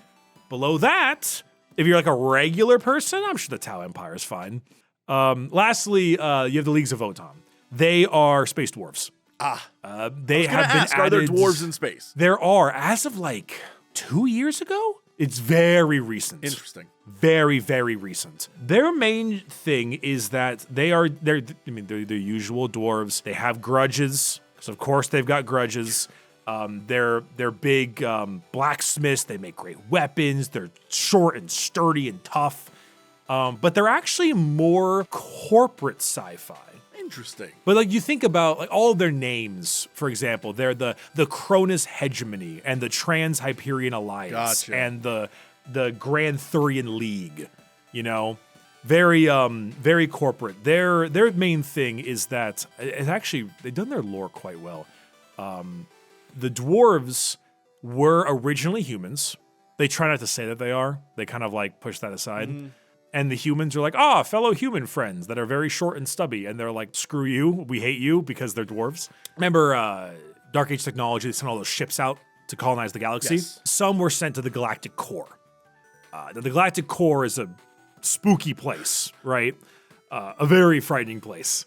And so with that, some people made it there and survived. And by doing so, over the course of large amounts of years, they became acclimatized to the weirdness in there. And so from there, they kind of genetically turn more into dwarves, shorter, so I imagine like higher gravity, that kind of vibe as... Exactly. Okay. They're in a place with like black holes and exploding neutron stars and all kinds of weird crap, right? But for them, the Leagues of Votann, a Votann is the gigantic supercomputer that is a giant AI processor that they were sent with into that core. The thing about those supercomputers is that they were so important for the survival in the core that they kind of were a little bit deified. And so they're often known as ancestor cores. Interesting. Because when you die as a Votann, the dwarves are called kin. And so when you die as a dwarf, your consciousness is uploaded to the Votann so that all of your memories and experiences are there, because all dwarves are clones. Okay. Interesting. They're all clones. And they pluck the genetic material and figure it out, but they're all clones, and they're made by these Votann supercomputers. The grim darkness that it's come into, of course, because every faction has to be terrible somehow, right, is that, well, one, they're hyper late stage capitalism. They are very much like, hi there, Eldar world that's peaceful. The price of nickel has gone up 2.3%, and you have a lot of nickel. We are giving you 3 weeks to evacuate, and then we will mine your world barren. They're those kinds of people. And just to really quickly, because you mentioned dwarves, other fantasy races are thrown in as well. Like ogres are Ogron, basically, in this universe. Yes, Ogrins. They are part of the Imperial Guard. And there's like big dudes, but I guess technically could still be humans. They just look very ogre-ish. Yeah, they're called abhumans. So the Imperial Guard tends to have abhumans. They also have halflings, but they're called ratlings. So, I mean, is that the same thing with like goblins, or I'm trying to think of all the other different fantasy races, but there's just a bunch of them, and I imagine they can throw them in anytime they want. Yeah, goblins are Gretchen. They're part of the orcs. So they got the orcs group there.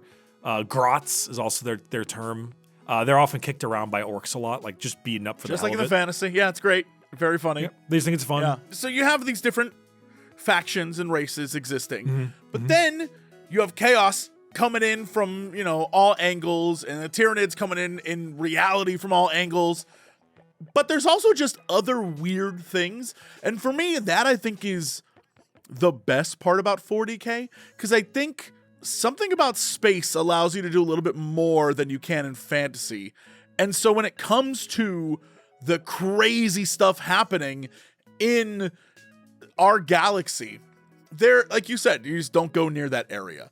What are some of your favorites of those? And what are some ones that are really interesting that people should look up and maybe investigate if they're interested in lore of 40k? So, I mean, that's probably like the Ghoul Stars is one of those things you probably mentioned. Just like a dead zone. You know, like what is going on there? Who knows? But you were talking about this and I knew exactly the image I wanted to find. Here is something for you. Okay. Do you recognize any of these factions? Oh my goodness. Hold on. I gotta go full screen. I'll make it easy. The answer is no. What the hell? Yo, this image rules. There's like a mushroom man. This is great. Right? What is he? What's he doing? Also, what's with the alligator with the gun for a head? I would imagine that's supposed to be like a croc cigar kind of vibe, but like whatever he is, I love him. That's cool as hell. Right? You got the weird like bulb head dudes with the guardsman like using his brain like with this weird puppet string. None of these images here are any named species in Warhammer. Maybe the mushroom guys. It might be the sloth. I don't know. But like, as far as I can tell, these are all just factions. Games Workshop made this image just to be like, yeah, this is out there. It's not big enough to be a faction, but this just exists. I personally think in the last decade, give or take, maybe about 5 to 10 years, they've really upped a lot of their storytelling. The Necrons, for example, only have like 4 or 5 novels, and they all came out in the last maybe 5 years or so, and they're all bangers. They're all phenomenal. Whereas there are like a million Space Marine ones, and they like some are great, some are not. Yeah. But them, like, it's been going on. I mean, do you think that's because of an investment in a consistent overall narrative that has been established? Because it seems like they are trying to, with retcons and different things, actually say, this is the story of this game right now, compared to what I imagine in the 80s and 90s would be a fun little story here and there to flesh out something new they just created in miniature form. Yeah, so the game came before the lore. Right. That's just fact, right? Like way back when they wanted to sell cool armored people you can paint, because this is a nerd hobby. Don't get me wrong, but back then that deep was like nerdistry, the model, yeah. Deep nerd hobby, right? And eventually, whatever sold, and then they made lore out of it. This can be a little bit of a hot topic. Not a little bit, it is a hot topic on the internet worlds, but like all of the Space Marines are male and men, because when they sold male and female Space Marines in like the 80s, no one bought the girls. So they discontinued it. And now it's all the guys, and they wrote the lore around that. You know, things like that. The thing came first. So they made like, oh, we wanted the Terminators because Terminators are awesome. So we made the Necrons. And then they were like, okay, put the Egyptian aesthetic in there a bit. Let's do the Tomb King thing. Yeah, the very clear retcon of, we made the Necrons, but they had to be called something before, so let's call them the Necrontyr. Like that kind of vibe. Yeah. Exactly. Like it's not a pharaoh. It's not a pharaoh. It's a pharaoh. Right. No. Yeah. So that's, and then you have to weigh that up with like the weight of bureaucracy and authoritarian governments and all of that with the football hooligan orcs. Right. You know? And they're equally matched somehow. So, you know, it's so farcical, but you know, you pick and choose. Yeah. I have like 9 armies myself because I love playing the game. I'm a big fan of the game. I play it all the time. Well, it's like 3 hours a game, so like I play it as often as I can. But the more I get into each faction, the more I'm like, oh, that's cool. Like I didn't really care about Gene Stealer cults for a while, but then they started getting this like Marxist uprising vibe to them, and I was like, oh, okay, this is kind of like the seeded alien interlopers rising up against the oppressors. Like, what a weird combo, you know? Yeah. Like Invasion of the Body Snatchers. I don't know. Yeah, I'm very curious when they decide to add things like, rats Like, when are we gonna get the space rats? Like, I'm here for that. I would show up. People are waiting. They want them. They want the Skaven in, I would man. show up for Space Skaven. That'd be amazing. I'm always my first thought is always like, oh, I don't know if they would fit in the universe. But then I look at the universe and I'm like, yeah, whatever, man. yeah. Again, Who cares? I guess orcs are mushrooms. Is what we're doing. Yeah, they're fungus. That's why it's always so hard to get rid of orcs, because they die and then eventually they just decompose into more orcs. And you're like, God damn it, just stay dead. Yeah, so I mean, like, if anything is possible, then everything is possible, and just screw it. Let's have fun. And again, I think that's when you talk about, it being your universe and like that kind of thing. The idea that you can interact with it how you like is, I think, the biggest benefit it has right now. Is there's so many avenues to enjoy 40k, and more are clearly coming. They're definitely working on something, and so I love that for anyone who's just on the periphery looking in and being like, what the hell is everyone excited about? There's a lot of ways to find out. Yeah, I mean, it's upping a lot more and more. For the most part, a lot of the games that came out were kind of sometimes a bit niche titles, but then Rogue Trader came out by Owlcat. Unfortunately, it came out after Baldur's Gate 3. So it's a very good game, but it came out literally at Baldur's Gate 3, which, what can you do? No, it's like you just had the bad timing. Yeah. But then Space Marine 2 came out, and it was a total hit. People absolutely loved it. It definitely, Space Marine shooty gun is a very easy way to sell stuff. I mean, Rogue Trader gets really kind of deep into it a bit more. But it's like Space Marine did absolutely well, and people got more interested in the lore from that. Right. The Secret Level episode, the Astartes animation, soon to be Astartes 2 in next year. Yeah. And then, I mean, I have no idea what the Amazon Cavil stuff is. I'm a bit of a doomer at times. Like, I don't trust a ton of like that. I mean, after the Witcher stuff, like I'm a little worried about it. Also, it's a very hard thing to adapt. Yeah, so. I'm just hoping that some of those billions goes into it in the same way that a lot of those passion projects on Amazon just still are on. Yet I'm like, who is watching these shows? I hope it's that. I hope that, like, if we're going to throw away money, let's make some cool looking stuff, and we'll get that. But who knows? If anything, I would hire the Fortiche, the Arcane studio, to get it done with. Funny enough, a ton of Warhammer writers were joined Riot. Yep. Graham McNeil was a big writer for Warhammer. He was one of the main writers on Arcane. If you notice, a lot of Riot properties have a lot of Warhammer isk looks to them. And so there's definitely some inspiration there. I mean, after Arcane was over, some of that writing team, when I think it was around the same time that we got our first, like, it's happening, Henry's doing something over at Amazon. And a lot of them responded like, yo, if you're looking for writers, let us know. Yeah, because they get it. I mean, I play Warhammer physically all the time, and I'm down here in Orange County. I constantly play in like big groups and tournaments with Blizzard and Riot employees all the time. It is a super common thing. I feel like it's like the golf of the games industry because it's way too expensive, takes 3 hours, and it's what you do in your off time. Yeah, it's a good analogy. Yep. It's super common, and like everyone gets really into it, probably because it's their thing, and because the games industry has a lot of single dudes with lots of money who can spend it on stuff. Yeah, and also weirdly enough, having watched people play, admittedly the fantasy version, but having watched people play, there is something fun about tactile interaction, dice rolling, there's randomness, there's moving things, a giant map. It has like a war gamey feel to it, but a little elevated in the nerdy department. But you're just sitting there and you're like, all right, how far are you from me? Let me break out the ruler and we'll look and we'll see. Okay, so I have to roll 80 die, and if I get a 3-4, you take 15,000 points of damage. And it's like, okay, let's do this thing. And then you roll, and you all sit around like, okay, and what happened?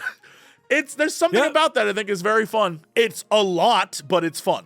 Yes. Yeah, once you get, I will always recommend someone try it. because you'll bounce off of it, or you'll be like, oh, I get it now. You'll do like the Frank Reynolds type like I get thing, it, right? yeah, the tears and I get it. I mean, for me, hilariously, like, I fought someone who brought Angron, the Primarch of like the World Eaters and Demon Primarch of Khorne, who is like the biggest melee monster in the whole game. And I was playing Imperial Guard, and I thought to myself, okay, I gotta deal with Angron. Fine, I have about 100 dudes. He can kill like 90 over the course of the game, so he won't get to touch my tanks. So I'm just gonna feed him men the whole time, and while he just like cleaves them apart. And I'm like, okay, good. My tanks are still shooting. I'll kill the rest of his army. No, it's just like you do things like that, and it becomes such a joke. I literally won a game by jamming my guys into like an orc vehicle and like clogging his tanks with my dead. And then he couldn't move and I won points. And I'm like, yes. That's how I feel. Imperium. Yeah, that's how I feel about watching friends play. I mean, that's the extent of what I'm willing to do, because there's just a lot that goes. You have to have the time to devote to it. And you have to have like, I'm going to put those pieces somewhere, you know, like that kind of stuff. But watching friends who are very invested is super entertaining because, and this might just because the friends that I have only pick goofy races to be. And so going back to, you know, Skaven or orcs or whatever, watching that go down where it's like, so the whole point is I just throw my units at you and they probably will die, but you'll die too. And it's really funny to watch that happen because you can't really get mad at any RNG if it is specifically what your faction's deal is. If their whole thing is like, screw it, we definitely die a lot, then you can't be mad if the enemy's killing all your guys because that's part of your plan. And it's very interesting to watch that happen because you would think, I might be the saltiest man who ever lived when it comes to any sort of PvP anything, even RNG. There exists footage of me playing Blood Bowl where I am mad at the game, at friends, at life. If this works, so of course it didn't. Of course it didn't work. And I realize that's not the way it should be because it's a goof. It's literally you're getting screwed on purpose. But I'm like, I hate everyone. You're all the worst. Which I think why I like Chaos. I would turn very quickly is what I'm saying. Chaos is a good time. RNG, so this isn't in the game anymore. This was changed. But before, for an example like that, orcs, they had a rule where, so they hit really badly, right? You're a fancy custodian. If you roll a dice, you hit on a 2. An orc hits on, or a Space Marine hits on like a 3 or a higher. A guardsman hits on a 4 or a higher. Orcs hit on 5s. So only 5s and 6s. But they had a rule where if you rolled a 6, you got an extra shot. And so sometimes like an orc would just roll up and roll 10 rocket launchers. And like, you know, statistically, you hit 3 or 4, right? But then he would just spike and hit like 4 6s and then 2 5s. So, okay, he went from 10 shots on 5s and now he got 10 hits, technically. And it's like, oh God, this orc guy just spiked his dice and now my giant tank is just dead. And it's goofy that way. And then sometimes they'll fire and they'll just like, and it's now, can there be... So like, it's fun. Can there be a version of that where you are a guardsman, for example, and you take out some big dude like just by a dice roll? Is that... Sure. I once fought Magnus the Red, the Primarch of the Thousand Suns. You played Space Marine 2's campaign? Yes. Do you remember when that dreadnought like burst through the wall and killed the other one? And he's like, "Where's Magnus? I'm gonna kill him." Their leader, the Thousand Suns leader. I sent 20 guardsmen into him, and they got 20 attacks, and he had like 2 HP left. Because he has like 18 or 16 normally. So I whittled him down with guns. And I was like, screw it. Sent them in. And then they hit on 4s. I rolled well. And then no matter how tough you are, if you roll a 6 to hurt them, it'll always succeed. And I happened to spike like 5 6s. And the poor guy rolled, he needed 2s and higher, and he rolled 2 1s. And then he spent a point to re-roll a dice, and he re-rolled it back into a 1. And then Magnus the Red, Primarch of the Thousand Suns, died due to a World War II guy with a shiv. And it's beautiful. It's cinema. It's absolute For you, cinema. it's moments like that. For me, if I was that dude, I'd be like, I'm never playing this again. This is trash. You're all trash. I hate everyone here. I'd be so mad. Look at me, I rolled a 1 again. This is stupid. What do you mean ones? There should be no more ones. Yeah. Oh, it's funny. There's like a sniper character, and he hits on 2s and he hurts you on 2s, and no one takes him because 2s on 2s is the best way to roll 1s. So it's a blast when you get into it, but obviously, you know, it is a time commitment and a dollar commitment. Oh, so. Yeah. I think that's the one of the things people mostly find out is that as a hobby, it is very expensive. It is disposable income simulator 100%. But you know, you could do okay with like eBay and stuff. People are selling their armies there. So you never know. Besides that, man, is there anything else in particular you were curious about? Yeah, I think that's generally it. Is there anything else in the form of important lore jumping in or mechanically with the game, or I guess in general, if someone has made it this far and is still watching and still curious, if they want to jump in, what would you recommend their first foray into 40k be? That's a great question. So there is just like the pick a thing on a wiki idea where you go to Warhammer Factions wiki and you find one. Maybe something that they thought was interesting from what I was talking about today, right? Past that, a small self-plug here. I am part of a Warhammer podcast called Adeptus Ridiculous. And we are trying to be generally foot in the door for a lot of people. Fantastic. It's certainly not perfect. We definitely have our faults, no doubt. But we try to, because it's me who knows a decent amount, and then my co-host knows nothing. And so we started that about 4 years ago as well. And so over the course of our weekly episodes over the last 4 years, he has slowly taught more about the world and explanations. Awesome. Would you recommend people start from the beginning of that then? I don't know, because it's the first episode of a podcast. They're always terrible, and like, always. Right, yeah. They're always terrible. So, I mean, if they want to, sure, but if they don't like it, skip ahead like 50. What would be an episode you say, like, this is the one to start? Listen to this episode.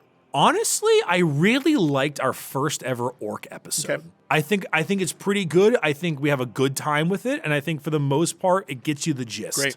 And if you're watching this, you probably understand that I think we both really love how endearingly ridiculous orcs are. So that probably comes across in the episode. So, yeah. All right. Very cool. Goofy. Yeah. Awesome. Well, hey, man, I mean, besides that, it's Warhammer is how you make it, right? I mean, there are so many people out there. I would recommend Luton's videos.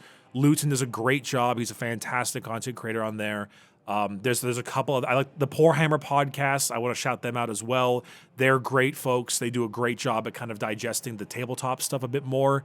And I think that their podcast is just really good. It's great stuff. I'm also on it every so often, but you know, that's its own plug. Yeah. Besides that, I guess just stay tuned. I do have like a really big video planned about Warhammer later this year. Generally, I don't want to spoil too much of it, so just kind of, I guess this is the part where I do my promo anyway, Hell right? Yes. So like, perfect. I'm Bricky, literally everywhere. It's on Twitch, it's on Twitter and Blue Sky, or I think it's on Blue Sky. It's on all the places, YouTube, etc. I will have funny Warhammer stuff later, and if you like talking about video games, I also do that. So it's pretty good. If you want to learn more, all Bricky stuff is available online. There's so much to find. You now have a podcast to go listen to and a future video coming down the pipeline. Thank you for being on. That was very cool. I love learning about stuff like this, especially stuff that I am now slowly becoming more invested in. This was awesome.